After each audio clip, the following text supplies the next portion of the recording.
How you guys doing? It's Andrew again. We are going to talk a little bit more about chords. The last lesson we talked about some basic chords, and we will have more of those in the future. But today we're going to talk about bar chords. Ooh, the dreaded bar chord. Everybody says, most of my students who've ever quit have always said that they couldn't do bar chords, and that's why they stopped playing guitar. Well, it's not as mystical or impossible to do as people think.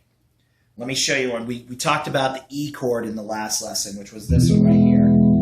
Our first finger was on the first fret of the third string, our second finger on the second fret of the fifth string, and our third finger on the second fret of the fourth string. And we strummed all 6 strings. Basically, this is what's called a movable shape.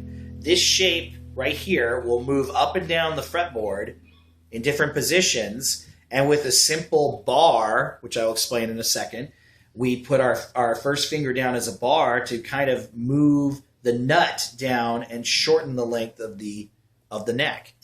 So what we're doing here is we're taking this, again, we're going to play the same chord, but this time we're going to use our second finger on the third string, our third finger on the fifth string, and our fourth finger, a pinky, right there on the fourth string. And we're going to move this up 1 fret, and we're going to lay our first finger down on top of the first fret, covering the whole first fret.